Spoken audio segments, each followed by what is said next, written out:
Hi everybody, welcome back to my channel, Nonstop Talking with your girl here, Vivian Liu. In my September 2019 recap, I talked about how I felt that my monthly recaps were unnecessarily and obnoxiously long. So I thought in October I wanted to try something new and do a wrap-up. I wanted to do 2 wrap-ups and see how I would feel about them. I had a really fun month in October, so you'll still be getting a recap for that month, but soon after I will definitely have to start narrowing things down and start cutting things to be shorter. Firstly, welcome to my first ever video wrap-up. My wrap-up will be split into 3 parts. The first part is books and everything of that sort. The second part is Asian dramas and anime. And the third part is Western TVs and movies. So part 1. For this month, I consumed 7 audiobooks, 3 graphic novels, 5 manga volumes, 1 physical book, and 2 ebooks. One of the ebooks and one of the audiobooks were actually children's stories, and thus the grand total is 18. That sounded like I was singing that Christmas song. Not really. Let's start with the audiobooks. Number 1, Spin the Dawn by Elizabeth Lim. I gave this book 2 out of 5 stars. Spin the Dawn was sold as a Project Runway meets Mulan. I was intrigued by the plot and the beautiful cover. Maya wants to be the best tailor in a world where girls can't be and can only hope to marry well.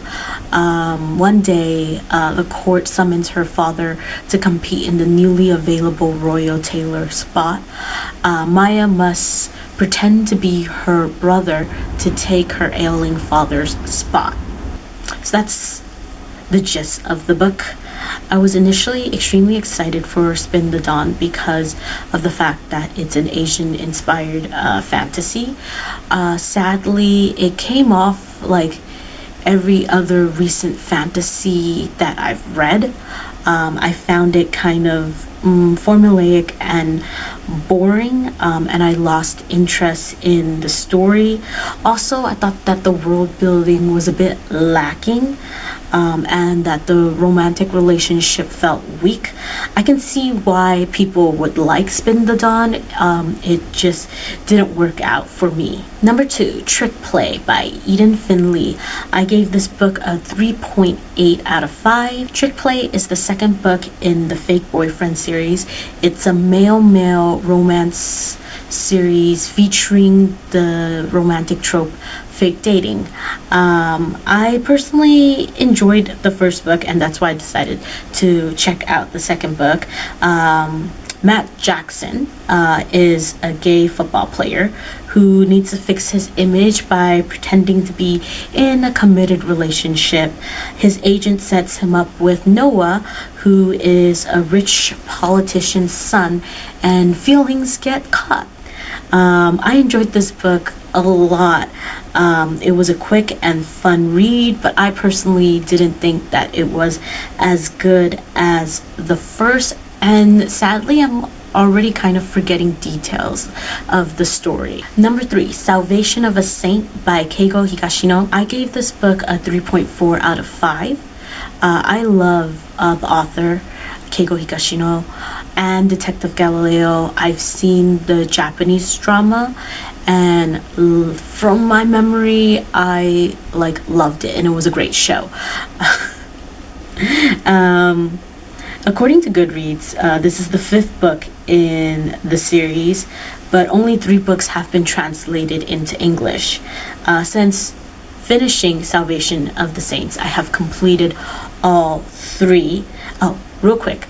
So it's about Yoshitaka, who is about to leave his wife and ends up getting poisoned. So now we have to figure out who killed him. Salvation of a Saint was good, but I didn't think that it was as memorable as Devotion of Suspect X, and it wasn't as entertaining as A Midsummer's Equation.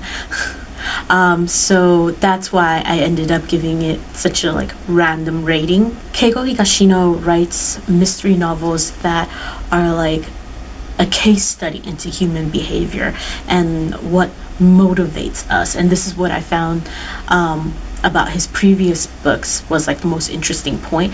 And I felt like Salvation of a Saint kind of didn't deliver on that end. In addition, I didn't think that the victim was evil. I didn't sympathize with the murder, and there was a poorly tied in crush that I didn't really enjoy. Number 4, The Hating Game by Sally Thorne. I gave this a 3.5 out of 5. The Hating Game, which you've probably heard of, is about Lucy and Josh, who are co-workers at a publishing company. They work in very close proximity and dislike each other. Plus, they are vying for the same promotion. I think this book was fun. I enjoyed it. I think maybe the hype got to me, and that's why it's not like a new favorite, but I'm glad I got to read it before the movie adaptation comes out, and I am excited for it.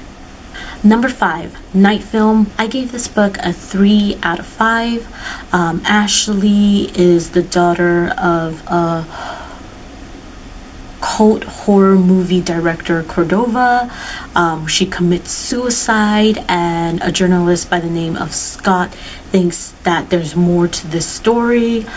With the help of 2 new acquaintances, Scott will stop at nothing to uncover the truth. Firstly, please read the physical book, because there's a lot of interactive stuff that I missed out on because I listened to it in audio and only discovered the interactive stuff like 3/4 into the book. I think this book truly should be enjoyed as like a physical read. Anyways, I enjoyed this book immensely until the end.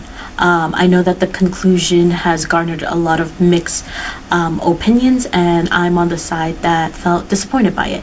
Thus, the rating was lowered to a 3. Number 6, How to Train a Dragon by Cressida Caldwell. So I was watching Read by Zoe's booktube video, and she mentioned that the audiobook for this is narrated by none other but then David Tennant. So obviously I quickly went on my phone and placed a hold on it on my library app.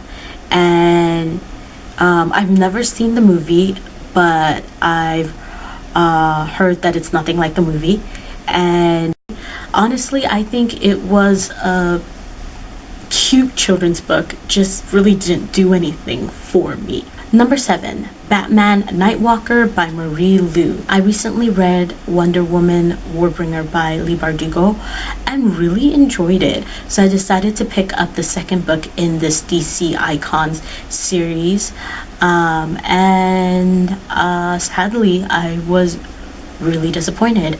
I ended up giving it a 1.5 out of 5. I think where this book failed was in false advertisement.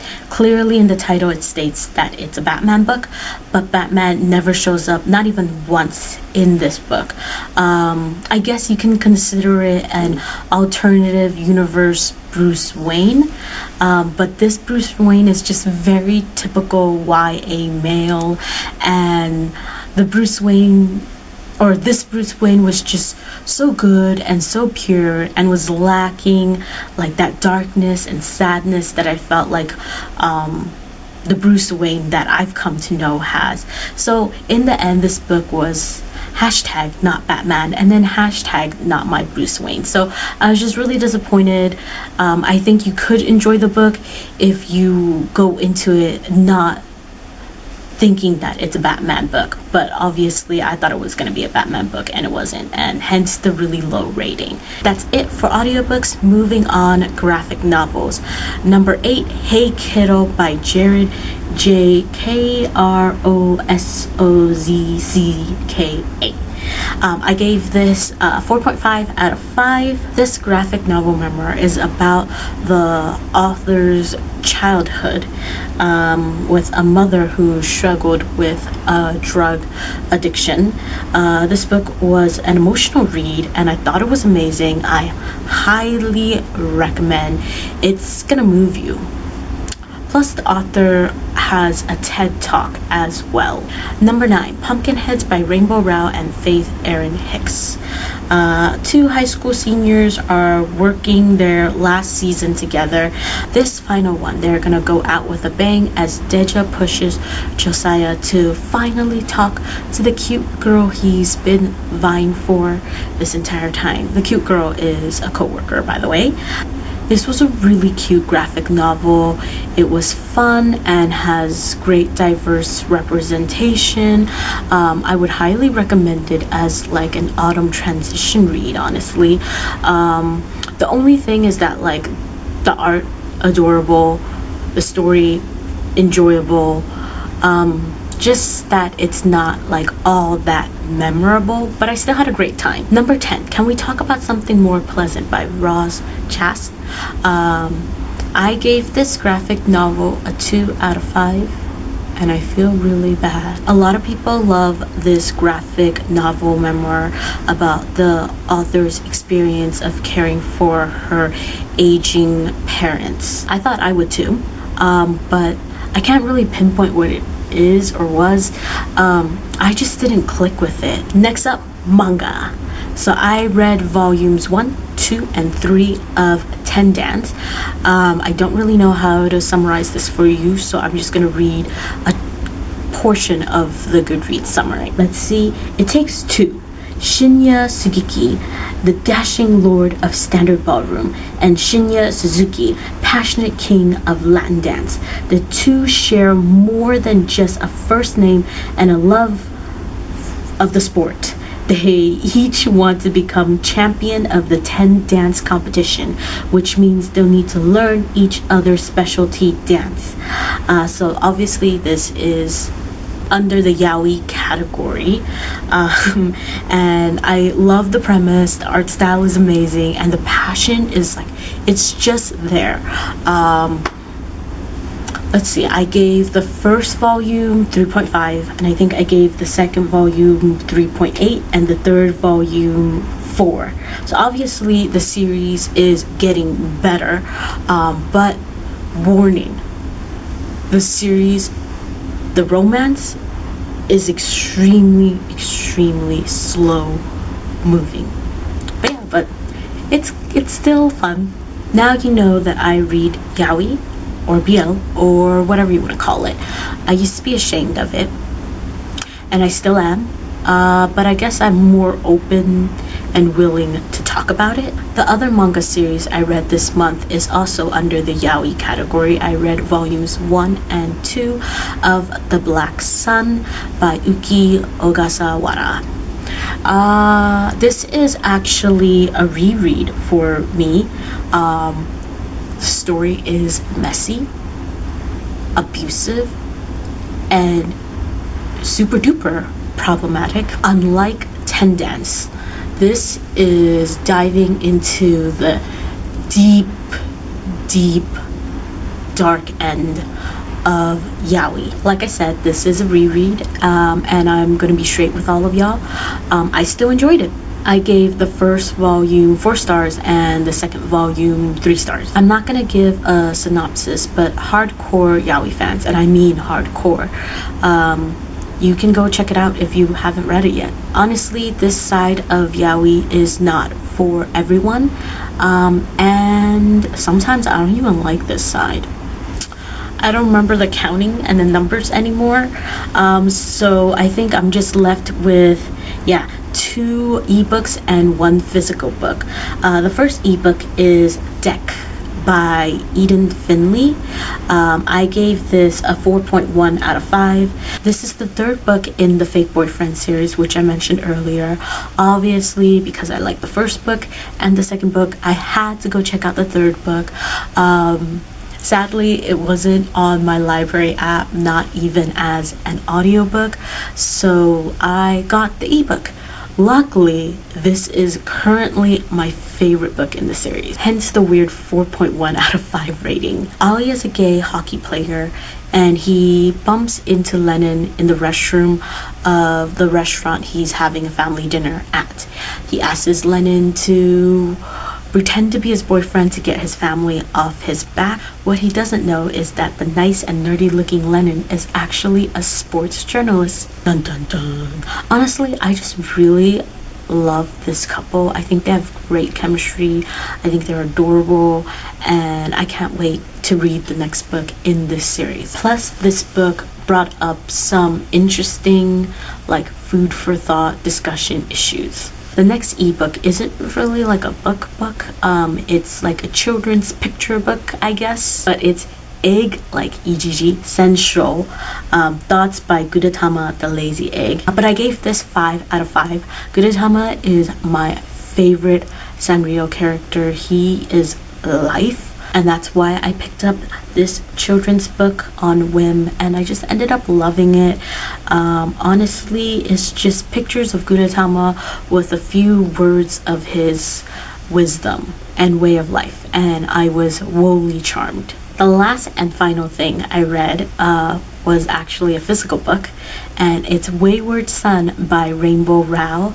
I gave this 3.5 out of 5. This is the only physical book I read this month, and this was also a pre-order from this month meaning September. This is the second book in the Simon Snow series, and the third book has already been announced, and I'm freaking out. I don't think anyone really needs the synopsis, but if you do, you can Google the title of the first book, Carry On. My expectations going into this were extremely high, and although I was entertained, I don't think like all my high expectations were met, which is like kind of my fault. But for a book that I was like anticipating for so long, I think 3.5 like is still really good, and I still enjoyed the book a lot. I didn't realize how long this was going to be because of how many books I had to talk about. Maybe in the future I should split this up, but for now, part 2. So first, I rewatched Ouran High School Host Club, which is a Japanese anime, and I gave it a 4 out of 5. I've been rewatching this anime for months now, and amazingly, it still holds up. It's about Haruhi, who is a smart scholarship student, and she accidentally stumbles upon the school's host club, and ends up having to work for them to pay off a debt. The host club consists of this group of handsome and mischievous boys, all with their own unique personality, charming the female population. There's also like a gender bent quality to it, and a lot of just like fun and super duper crazy outlandish hijinks ensues. Originally, I never thought about watching this or reading this when it came out or during the height of its popularity, because I thought it might be too shoujo, but in college one of my roommates sat me down to watch it, and I ended up just loving it. I think that it has really strong characterization, lovely relationships, and just this really fun plot, making it this like terrific anime. Next thing I watched was a Chinese reality show called Heart Signal Season 2. In Chinese, it's 心动的信号. I didn't know about this until on Instagram I saw that one of my favorite Taiwanese singers, Rainy Yang, is a panelist, and that former FX member Victoria Song is also a panelist. So I just randomly, blindly went into this because of those two. I would say that it's kind of like Terrace House, except that it's more solely focused on romance and finding like a relationship. I don't really have much to say about this show. I thought it was decently entertaining, and I guess the one aspect I really liked about it was seeing how people my age, or Chinese people who are my age, living in China, seeing how like they act and they approach love and dating. The next thing I watched was Tang Ying 2019, so Produce Camp 2019. This is my first time watching anything in this like Produce franchise world, and it's purely because my favorite Jiuling Ho Chinese actress is in this, Di Li Ba. I love her so much. She's one of the presenters. She's amazing. So if it wasn't for her, I wouldn't have been introduced to this emotional like competition show about a group of young men, I guess kind of training and competing for a spot to be in a boy band or a boy group.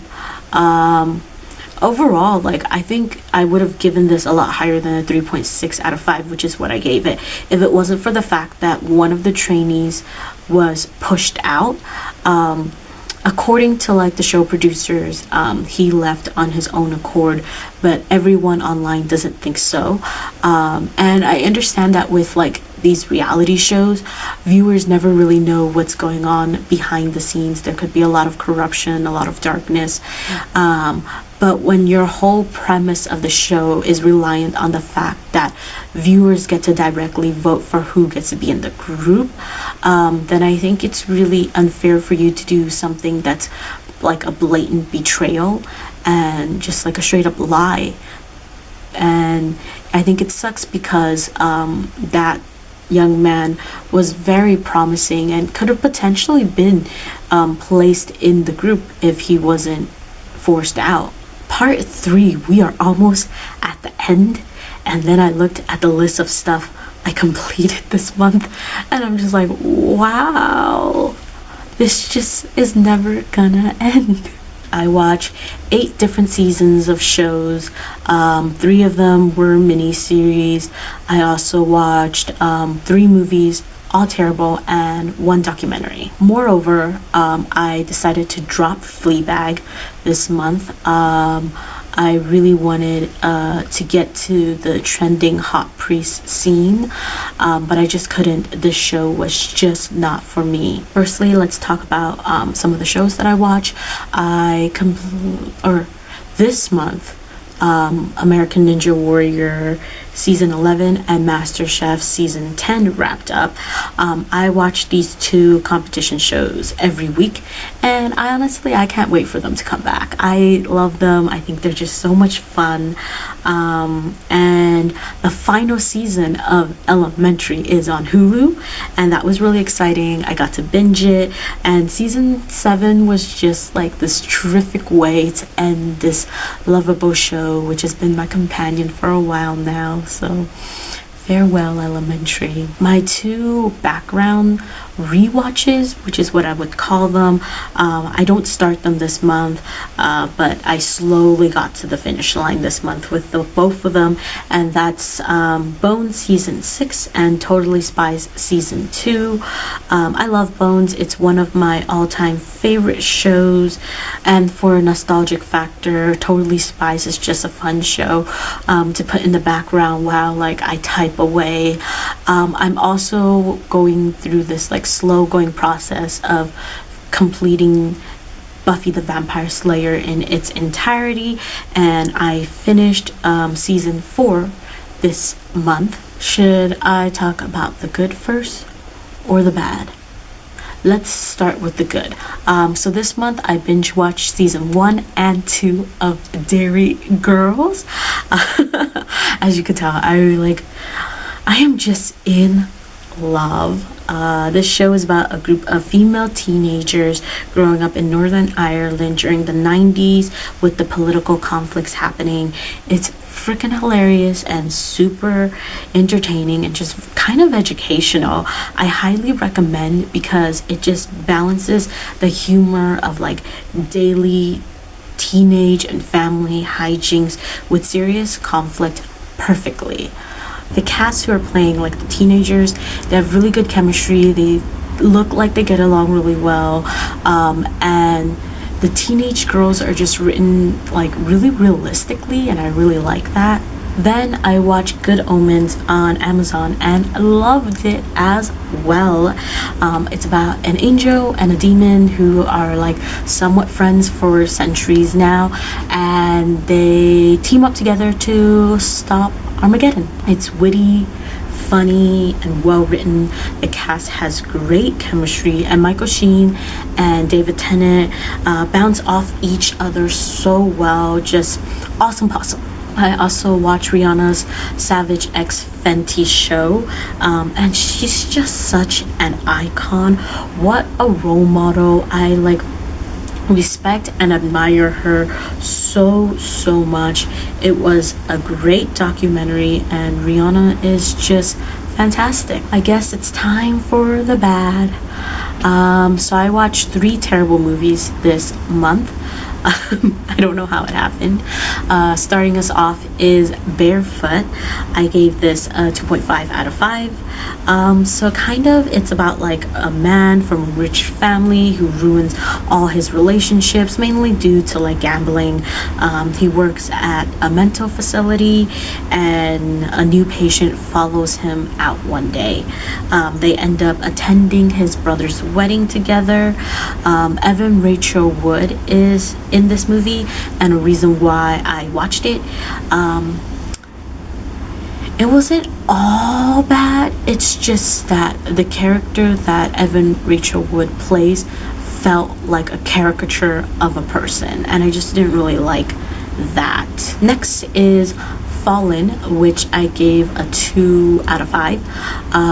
It's based off a popular YA novel that was kind of compared to Twilight, and I thought it would be a fun, mindless movie.